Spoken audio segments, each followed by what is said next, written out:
listening to the Pharmacy Podcast Network.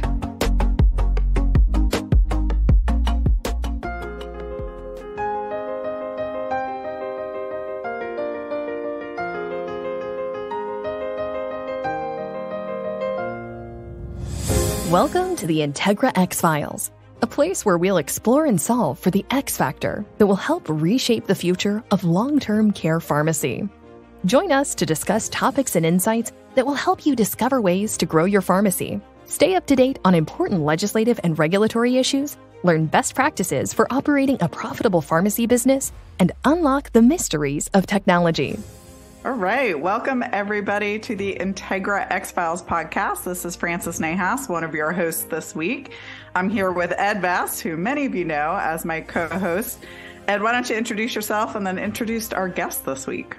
Okay. My name's Ed Bass. I'm the Director of Pharmacy Professional Affairs for Red Cell Technologies. Also a practicing pharmacist, so I can relate to the pain that Ryan sees when he sees that adjudication come back on this topic.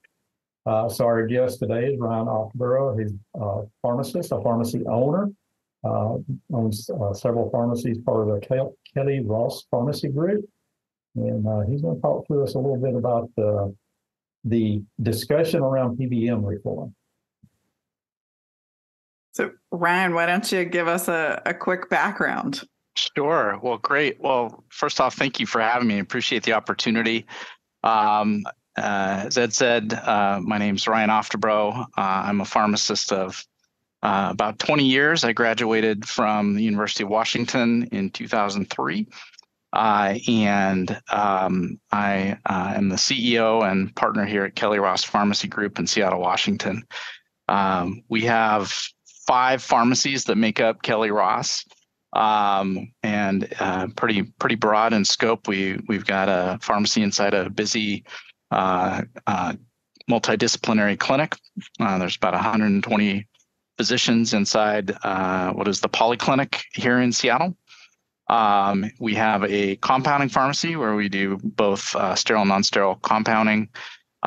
We've got a long-term care pharmacy that we've just recently moved into an arrangement with Harborview Medical Center here in Seattle. We do a lot of really interesting things there. It's not your traditional long-term care population, although we do have, some senior living communities. What the majority of what we do at our long-term care pharmacy is we serve our area's safety net organizations. So Bailey Boucher House, Downtown Emergency Services Center, they're organizations that provide supportive housing for people that are either living unhoused or in unstable housing, getting them into stable housing, and then there's a healthcare component that goes along with that. We have a large population of people living with HIV and AIDS. And many of those are unstably housed. So their medication management is crucial and very complex and requires a lot of unique solutions. And we've just got a pretty special team here that's very good at creative problem solving and compassionate care. And then our last, most recent pharmacy that we opened is here on Capitol Hill. It's inside the Seattle LGBTQ plus Center. And this is where the majority of our clinical pharmacy services occur. And we're very fortunate here in Washington State. We have probably one of the more progressive pharmacy practice acts in the country that allows us to do a lot of great things. And then also in 2017, we were able to start billing as providers on the medical benefits. That's allowed us to create some pretty special services here. We've got a robust PrEP clinic that's providing HIV prevention to a large group of patients here in the greater Seattle area. We've got a hepatitis C treatment program where our pharmacists actually go out into these communities and kind of searching out the most vulnerable and probably most difficult to convince to seek treatment. Right. Spending time at needle exchange programs and some of these other, supportive housing programs for these very vulnerable folks. So a lot of different things that we do here at Kelley-Ross kind of spans the spectrum, but I love it. It really emphasizes how much there's a need in our communities and across the U.S. for pharmacies that look at things a little bit differently, right? And are going to fill those gaps in care that you see all over the place. Absolutely. I think that is, is such a tremendous opportunity for community pharmacists to kind of step into those gaps between public health and, these other health systems. There's some holes that people fall through that pharmacy can fill and do very well. But, it takes some courage to get out there. Like, give us a little bit of the Ryan story, how you land in pharmacy. Oh, great question. So Kelley-Ross has actually been around serving Seattle since 1925. You've got the 100-year anniversary coming up. I do. I know. I hope we make it. Hope we make it. Yeah. It doesn't look a lot like what it did in 1925 in a lot of respects, but in many ways it does. I think Kelley-Ross has always been known for kind of being, progressive and thinking out of the box and finding creative solutions. And that's just part of our culture here. But where that came from for me was from my dad. John Oftebro is a pharmacist, and he actually owned Kelley-Ross since the early 70s. Wow. And so I grew up in the pharmacy, but it was the last thing I ever wanted to do. Funny how that works, right? Yeah. And then you grow up and you're like, huh. And then the light bulb goes off. I'm like, oh, man, Dad's a lot smarter than I give him credit for. Begrudgingly admit our parents actually knew something. Yeah. But, I think he was and continues to be really sort of the source of our culture here at Kelley-Ross. And he's retired, and, he still pops in every once in a while, but, just for me personally has been a tremendous mentor and kind of been our, for both my partners and I, he's been the inspiration for us to, hey, we can do this, we can figure this out, and, doing the right things for the right reasons, and, all the business and economics sort of takes care of itself. Yeah. So, except when it doesn't, and that's what we're here to talk about today. Just kudos to, we often use the term community pharmacy, and some people don't understand what that means, but the pharmacists that are part of the community pharmacy, it is the pharmacy in the community. It's not necessarily, it is the mindset that we take for our patients. We are part of the community, and that's where we want to be. And, absolutely. That's something the big guys can't necessarily do, because they've got strict guidelines and quotas that they have to meet, and they can't do what that community pharmacist can. Yeah. So Ryan, let's softly then into the topic of, what's changed. You've seen a lot of change, right? In the years you've been kind of officially part Kelley-Ross, but probably much longer because you've seen it your whole life. Let's think, what are the things that have changed dramatically, particularly in terms of, how a pharmacy stays afloat? Yeah. Well,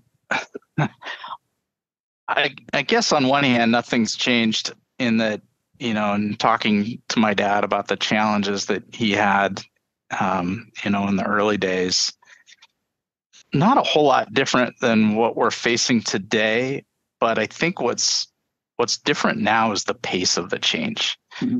So it's, he might have, one big, hurricane blow through every few years that forces you to really readjust, realign, reinvent yourself, and kind of modify your business model to fit the changes in the landscape. It feels like now it's just this constant barrage of change and,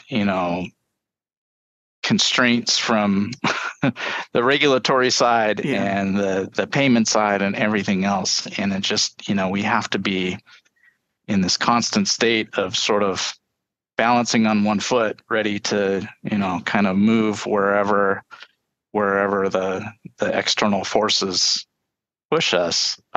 So I think it's just having to be much more nimble and agile and, willing to live in this state of stress and not let it make you insane. Yeah. where change is the normal, right? And it is responding yeah. constantly to outside pressures. Yeah. Yeah. So tell us how PBMs play a role in that. Well, like just about everybody else, we're highly dependent on third-party payment, and it's not that we want to be, but we want to take care of our communities, and that means using the insurance resources that they have. And I think that's always been a source of pride that we've said yes to anybody that comes in our doors. And have not turned anybody away for, like we'll take all insurance plans. And that used to be a pretty straightforward decision to make, but it's not the case anymore. But we have to do that in order to be able to make medications accessible for our community. If they're not able to use that insurance benefit, how are they going to access this care? So we've kind of been obligated to accept these third-party payments. But I think, like everyone, we've sort of seen the winds shifting. And about 4 or 5 years ago, we made a concerted effort to shift our business model away from our reliance on third-party payments. We can't drop them altogether, but there's certainly a lot of other opportunities out there. And I mentioned our ability to be recognized as providers and bill medical insurance. That works very differently than PBMs do. And, I think we've been very fortunate to just sort of be in the right place at the right time with some of the services that we're able to provide to our community. It's turned into a very sustainable and viable business model. So our prep clinic, in this most recent pharmacy that we opened, it has 4 patient care rooms. We have, a number of pharmacist providers that have full panel of patients every day. And what they're able to bill on the medical side for those provider visits is totally supporting that work. Has nothing to do with the dispensing of the drug, which is very fortunate. So we've been able to kind of grow some segments of our business that are independent of third-party reimbursement, and I think that's really helped us diversify and be a lot more flexible as an organization. Yeah. When you think of the working with the sort of PBMs and you say, you accept all of them because it's the only way you can care for all of the patients you want to care for. What are some of the things, and this might be a loaded question, are there things that PBMs do well where you're like, hey, these ones we actually are okay working with because we know we can do X, Y, and Z? And are there things that just really cause challenges as you think about what some of their processes are? Sure. Well, I mean, they do different things, and there's one element to what they do that is necessary. Yeah. And that's the, that administrative transaction. Yep. But, they've, as we know, the large PBMs have developed their own business opportunities within that work that is very harmful to not only to patients, but the pharmacies that are providing their care. So yeah, there are certainly aspects to what the PBMs do that are necessary. And I think an example of that, you mentioned what do some do well. We're also an employer. So I have 50 employees, and we are able to actually manage our own employees' health care benefit as a self-funded plan. And so we've gone out and we've sourced our own medical benefit, and we've gone and we've found our own PBM, and we found a PBM that we can work with. They're transparent. They do all the things that a PBM should be able to do at a reasonable price. And like, okay, why can't it all work like this? But we know why. There's some big economic incentives for the PBMs to manage things in a non-transparent way. And that is the heart of the problem. And it's funny, the transactional piece I always think about, because I worked on the medical side for a long time, and I would tell you, doctors would love to get paid with the speed that a pharmacy kind of claim goes through, right? That right away for the most part, right away. Be careful what you ask for. Right? Yeah. This is exactly it, right? So it always is sort of fascinating. It comes quick and it goes quick too. Yes. It comes quick. 3 months later, they say, "Oh yeah, we paid you too much. We won't." Right, and they take it back. Right. And it gives them a lot of control, right? Because it is what they say it is a lot of times. But the complexity and the amount it's drawn out sometimes on the medical side, right? You have the reverse problem. Yeah, and we see that in our clinic services. We've gotten to learn all about how that side works. How medical billing it's works. different. Yeah. It's very different, and I think that as more pharmacists are kind of getting into this space, they're going to have to figure out that model, because it's not going to look anything like how pharmacy benefits work. But right. Yeah. It's that's a good thing.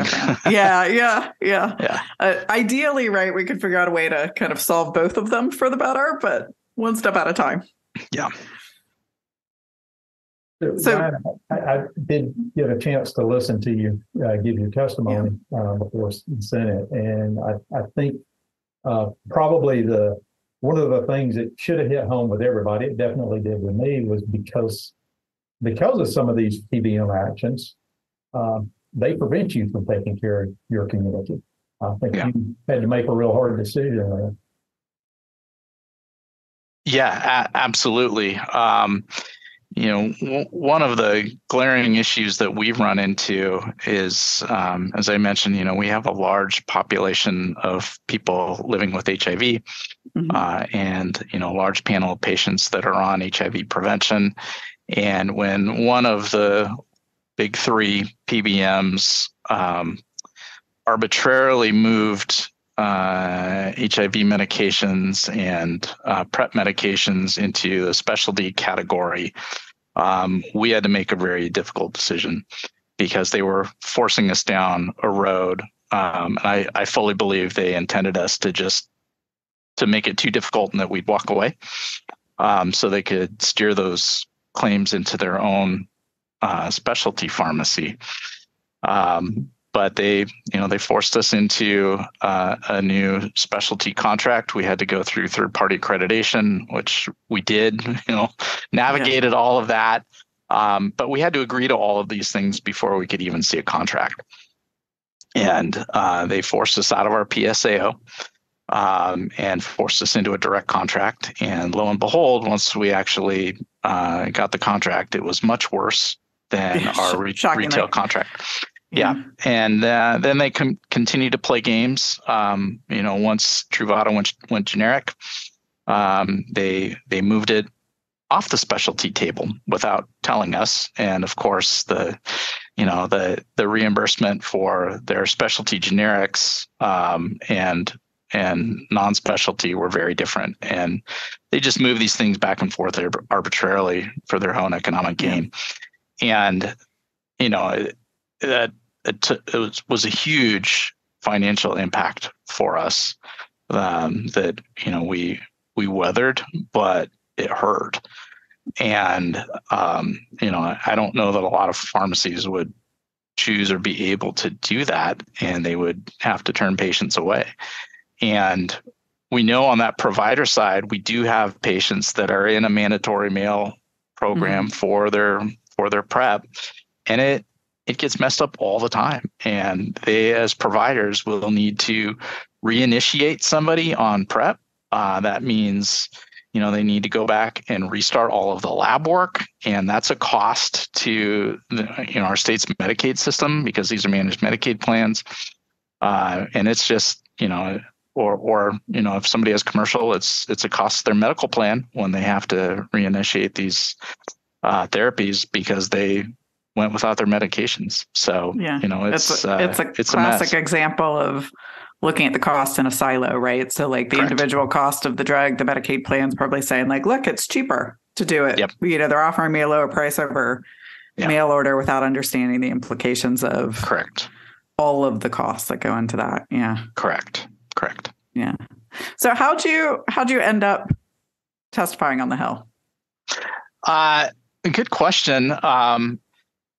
This kind of goes back to all of the great mentoring I had from my father, as well as some other very important pharmacists in my life. And so I've always understood that I've got a duty to be engaged in my profession and to advocate for my profession. So I think since pharmacy school, I was going down to Olympia, our state capital, to meet with lawmakers and talk about pharmacy issues. But I've just grown to understand the importance of relationship building, and so this was just kind of the culmination of a lot of time spent messaging, in this case, Senator Cantwell's office. And being involved with our state pharmacy association. I am the immediate past president of the Washington State Pharmacy Association. And so I'd been engaged in legislative efforts there, and along with Jenny Arnold, who is the CEO of our state association, we'd been speaking with Senator Cantwell's staffers about some of these issues, and they started reaching back out to us and asking questions. And so then last August, one of her staffers reached out to me and said, "Hey, Senator Cantwell is working on some legislation. She wants to have a kind of a roundtable and would like you to come join this roundtable to discuss this issue." And I said, "That's great. I would absolutely love to do it. When is it?" He said, "It's this Thursday." I said, "Great. Where is it?" "Well, we're still looking for a location. We'd like to have it in a pharmacy, but we can't seem to find one." I'm like, well, I have one. Surprise! I've got a couple. So that all of that happened very quickly. And so we wound up having this roundtable event and a press conference at our new pharmacy there on Capitol Hill, where our clinic is. Yeah. And I was struck by how well informed Senator Cantwell was on these issues. She wasn't just walking in cold, and I wasn't having to explain things from what PBM, a PBM 101. is and what. She already got it, and she was pulling apart the issues and explaining them back to other people in the room at a level it was very impressive. And so that was fantastic. So that was kind of the start of that conversation. And then we've had a few more exchanges over the last several months with her staffers. And then when this hearing came up, it was the same thing. It all came about very quickly. They reached out looking for people that'd be willing to come back to DC and testify. And I think that was on a Thursday. And like the next Tuesday, I was headed to DC. And so all of that happened very quickly, but it was the result of kind of being involved, being engaged, building relationships with their legislative aides and staffers, keeping them informed on issues, just kind of feeding them like, hey, now that, we know who the people are in her office to contact. Hey, I've had this happen. I think this is something that the senator should be aware of. And, you just never know when the right thing is going to land, but you just have to be persistent with it. Yeah. So what do you take away from the conversation on the Hill? Sort of any insights for you as you think about the dynamic? And I left with a sense of optimism, which is I don't often not easy to do, walking away from Correct. a government proceeding.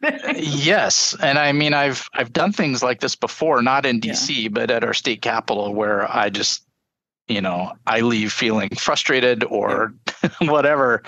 But I think just hearing the questions as a panelist, the questions I was getting, the questions other panelists were getting from both sides of the dais, Democrats and Republicans, they all seemed engaged on this issue. They seemed to understand the problem. They may be looking at it through different lenses or coming at it from different positions, but they all seem to truly understand the value of community pharmacies, and what those pharmacists do for patients and their constituents. Yeah. So they articulated that they got it.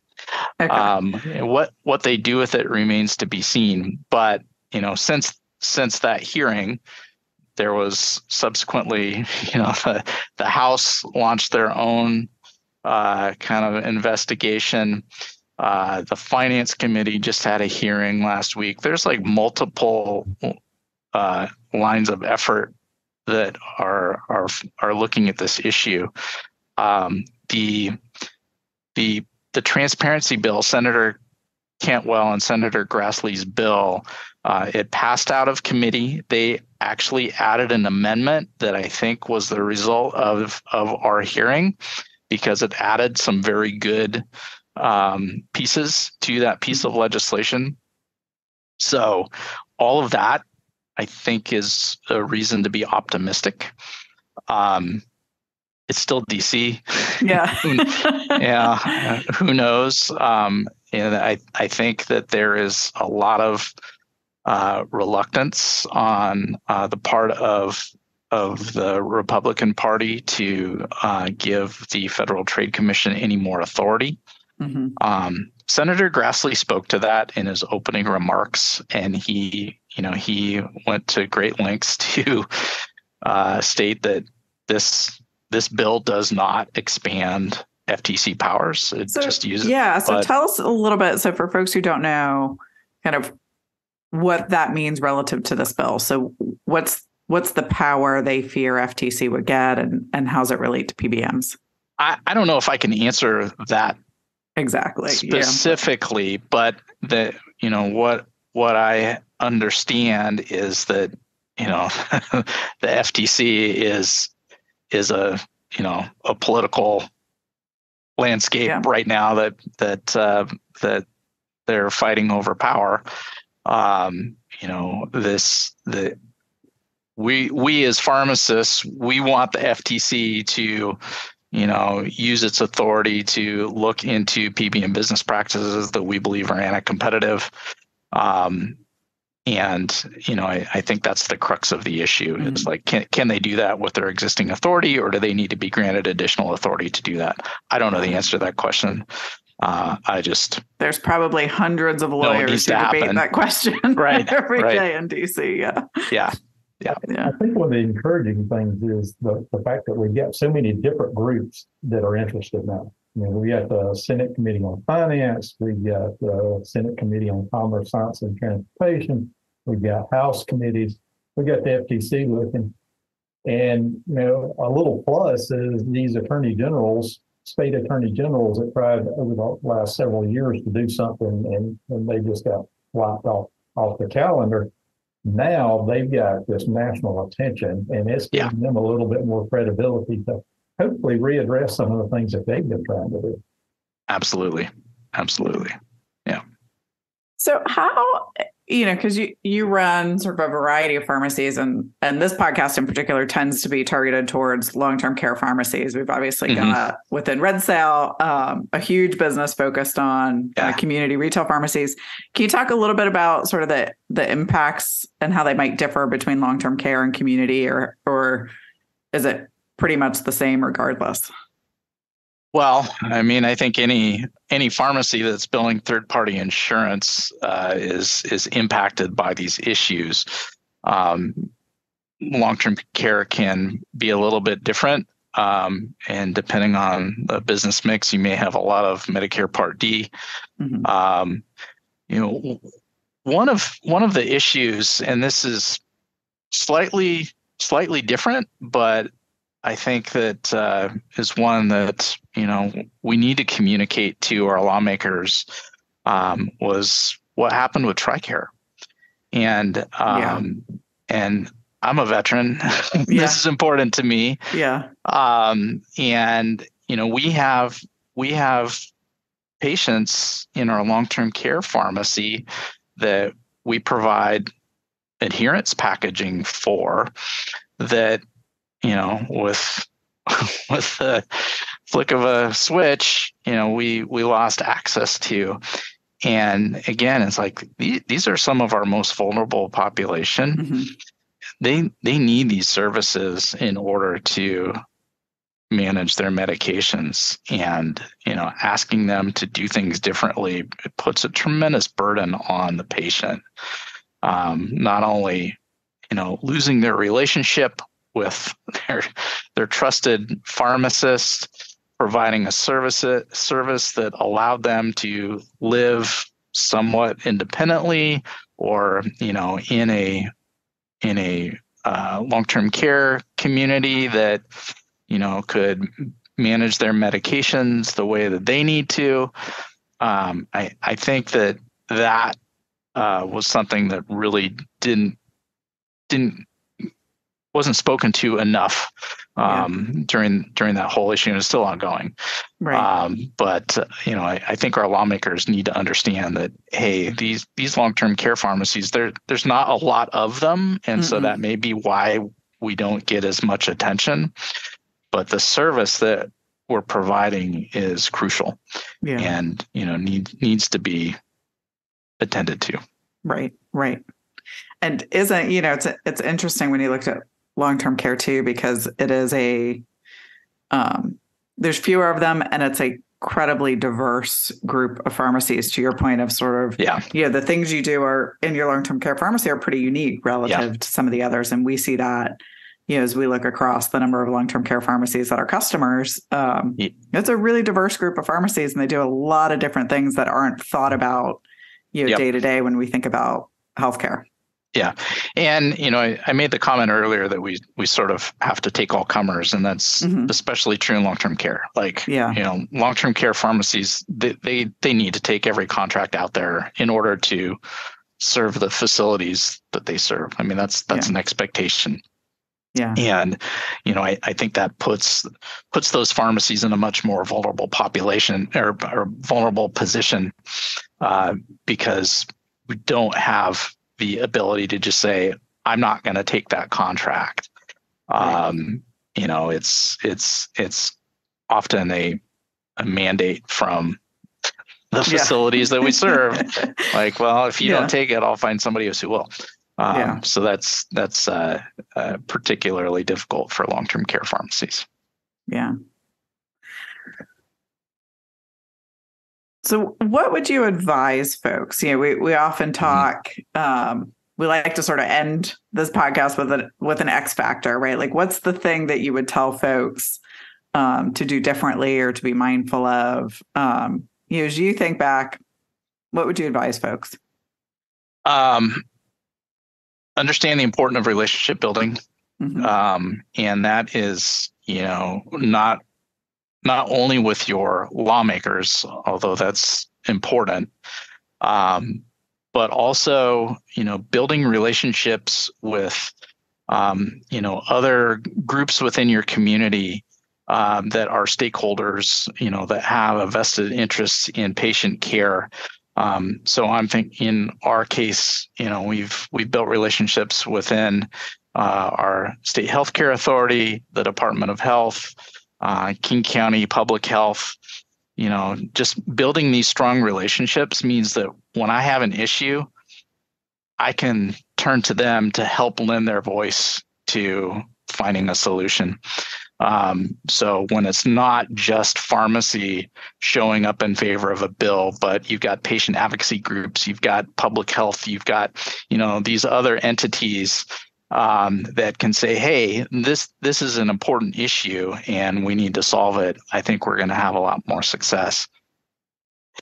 And then the other part of that, I think, is our messaging. And what I feel very strongly that we as pharmacists need to be mindful of is that nobody really cares about our economics. So, Yeah. so when we do, I would like to say, Ryan, we really care about. Well, absolutely. We want you to be successful. When we're going and speaking with lawmakers or other decision makers, we've got to stop making about our economic issues, and we need to go into these conversations as patient advocates, talking about access. Yeah. And I think when we make our message about, hey, we're here fighting on behalf of our patients' access to these services, that's going to be much more effective message than, hey, my reimbursement is terrible. Yeah. Who cares? Yeah, that's a really everybody, great point. Right? Yeah.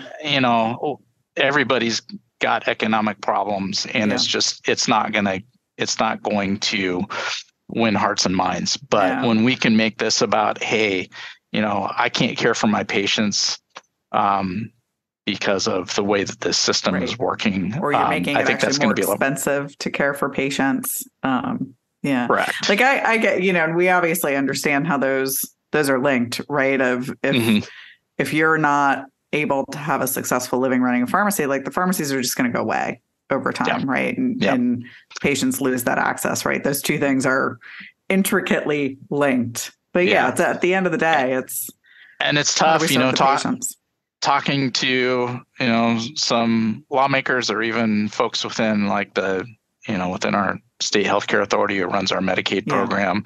It's like, you guys have been saying this forever, but you keep taking the contracts, and it's almost like, we've cried wolf too many times. Yeah. But, I'm like, well, I'm here on behalf of the pharmacies that aren't in existence anymore. Yeah. Right. And there's a lot of them. Surprise. There are a lot of them. There are a lot of them. Yeah. Awesome. Ed, any thoughts you'd add on? Yeah, I got two burning questions to ask, and go for it.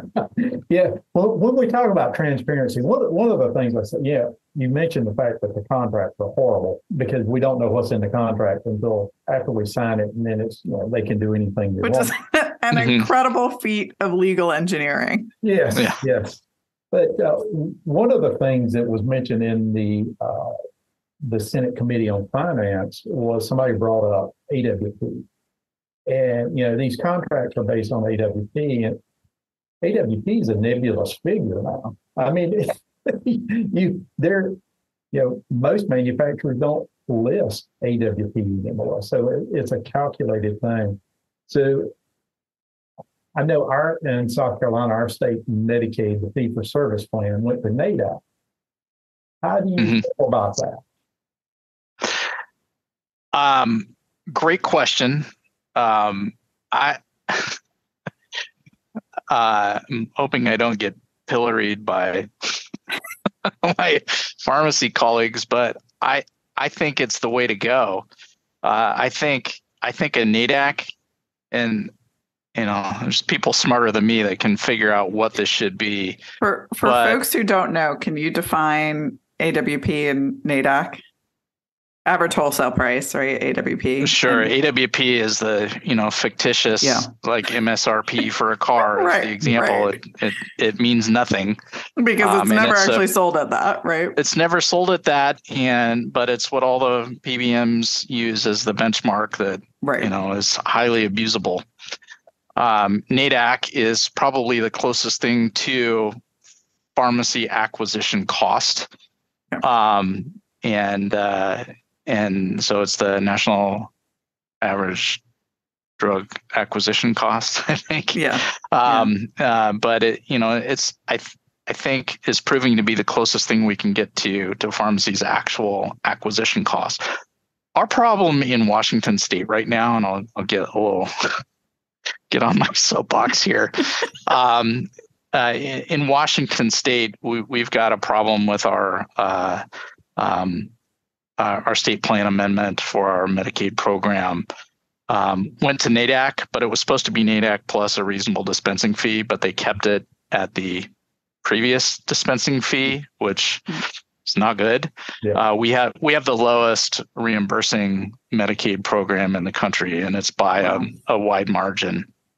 So that's why I'm kind of hedging on. I like NADAC, but I think the right model is NADAC plus a percentage, and I'll explain that, plus a dispensing fee.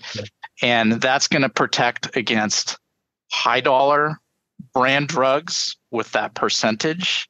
Because in Washington State, in addition to our carrying costs, when we have to purchase these expensive brand drugs, that there's a cost. In Washington State, we also pay a B&O tax, a business and occupation tax. And so it's a percentage off gross. So with our current Medicaid model in Washington State, it's NADAC plus $4.25. So we have a Hep C clinic. So when I have to dispense a $15,000 box of Maverit, I'm paying $50 or $60 in taxes, and I'm only getting $4.25 as a dispensing fee. It's a problem. So having the right percentage to cover those overhead costs, which are real on the expensive brand drugs, and then, a reasonable dispensing fee to cover on the very cheap generics. I think that's a fair model and a sustainable model. And it goes back to your point of, the strategies are designed to drive those higher cost meds to the PBM, right? To drive them to the pharmacy, right? So it's designed essentially to say, hey, you guys take care of the cheap generics because we don't want to deal with them anyway. We'll take the expensive brand drugs and we'll get the margin on that, right? That's how do you level the playing field so that everyone and competes. all of that needs to get right sized. And, I think we're particularly sensitive to that in the long-term care where, it's a different model and we've got different cost to dispense in our long-term care operations than we do in retail. So, it's not a one size fits all, but I think that type of model offers enough flexibility that, we can keep pharmacies whole and sustainable. All right, Ed, what was the second burning question? Well, I pinned him into the wall on that one, so I'm going to back off on the next one. What I will do is I do hope to see you, meet you in person at the NCPA legislative fly-in just a few weeks. That's the ASCP is the 25th, and then NCPA is the 26th and 27th. So for everybody that's listening, we still have room in Washington for you. If we get enough pharmacists in Washington for this meeting, we will raise the average level of understanding. Totally agree. And it's an amazing experience. If you haven't gone to DC and met with your lawmaker in DC, it's a must do. And now more than ever, it's vitally important, but it's really, it's an amazing experience. And it's, I think it's something that we all have a duty to do. And it's well worth the time. I've been fortunate. So you mentioned you were immediate past president of your state association. I was the president of our state association in 2016, and I've been to the legislative fly-in every year since then. And it's pretty cool because now if I don't go or they don't see me, they send me an email asking me who I was. But yeah, that's a good thing. But it makes it more personal. I think when you can look your senator eye to eye or your representative eye to eye and help them understand that it's not so much about the survival of my pharmacy business, but taking care of my patients, which will then take care of my business. Agreed.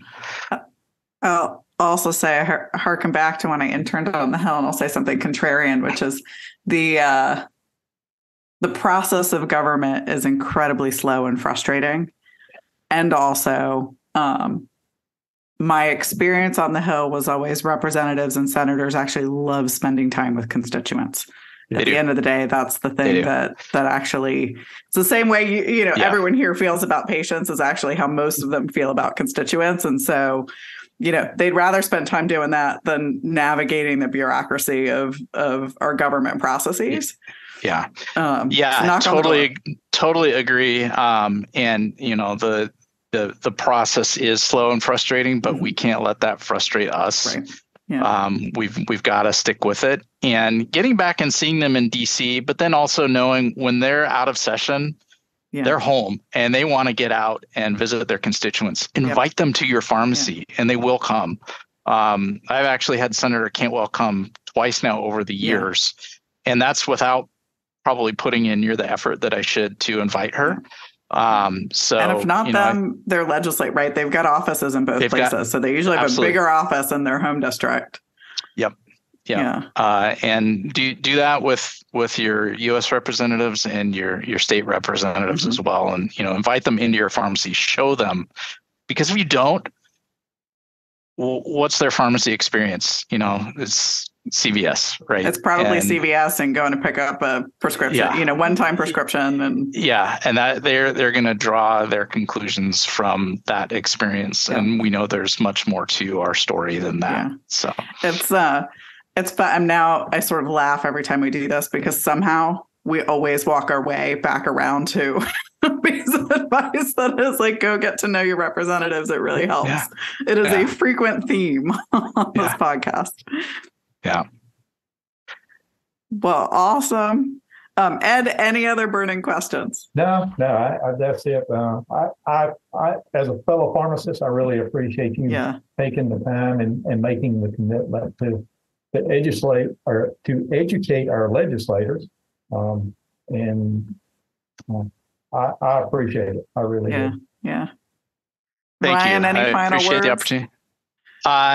Just get engaged, be persistent. Don't we can't do it all by griping on social media, right? We've got to get out there and build relationships, and tell our story in a compelling way. And we're in this for the long haul, and we can't expect immediate results, but we've got to fight the good fight. Yeah. Perfect. Well, awesome. We really appreciate it. I'm going to make one last fun plug because I know you're a sailor. So if you don't know the history of the red sail name, it basically is emblematic of this podcast. So the red came from South Carolina and the sail came from, we have a bunch of employees in Washington State who are sailors. So little nod to that's where the name Red Sail actually comes from. Genuinely kind of a sailboat theme. I love it. Thank you. I feel right at home. There you go. Good. Perfect. All right. Well, thank you so much. We really appreciate the time. My pleasure. And have a great day. Thanks for listening to the Integra X-Files. We'd like to hear from you and gain your perspective on the X factor in improving long-term care pharmacy. Connect with us at integraxfiles.com. That's integraxfiles.com.